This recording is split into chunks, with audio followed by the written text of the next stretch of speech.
Vous diriez, Denis Jacob, qu'on est dans un combat David contre Goliath aujourd'hui. Bonjour Denis Jacob, vous qui êtes secrétaire général du syndicat Alternative Police CFDT avec ses opérations Place Nette qui montrent justement en face les moyens illimités des trafiquants, des criminels.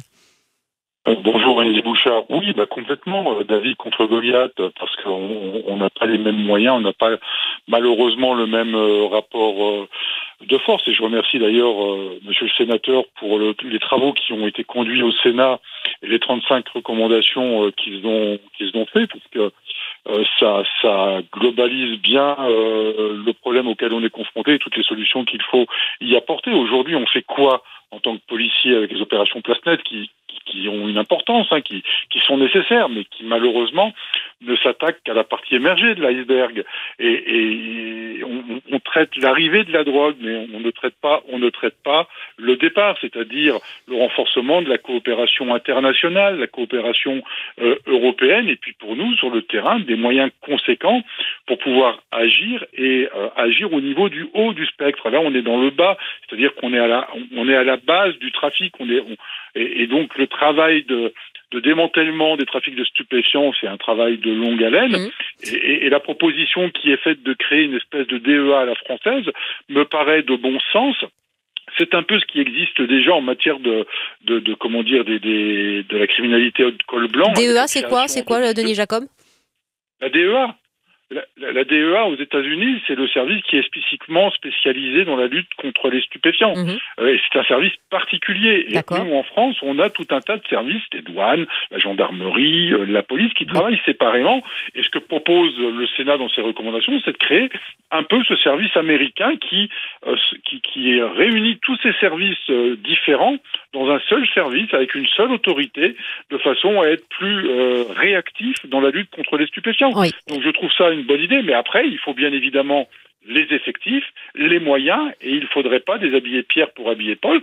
Et c'est un peu ce qui existe déjà en France depuis 2002, avec ce que il a été créé sous, alors je me trompe peut-être, mais sous le gouvernement sous le ministère de Nicolas Sarkozy, c'est la création des groupes d'intervention, les groupes interministériels de recherche, où là aussi, il y a l'URSSAF qui intervient, il y a donc le ministère de l'économie, et tout ça doit travailler ensemble, mais sous la seule coordination d'une seule autorité, pour être plus efficient, parce qu'aujourd'hui, alors il y a de la collaboration, bien évidemment, mais chacun travaille un peu en tuyau d'orgue dans son coin, et il n'y a pas de totale transversalité entre les services. Et c'est ce que vous avez constaté pour répondre aux illustrations et aux témoignages de Denis Jacob, Jérôme Durin, avec ce rapport, ces 6 mois passés sur ce sujet-là.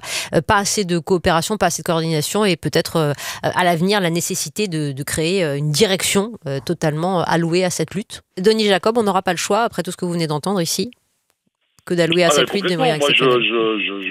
J'abonde dans le sens et à la fois de ce que Frédéric Ploquin vient de dire et ce que Monsieur le Sénateur vient d'exprimer.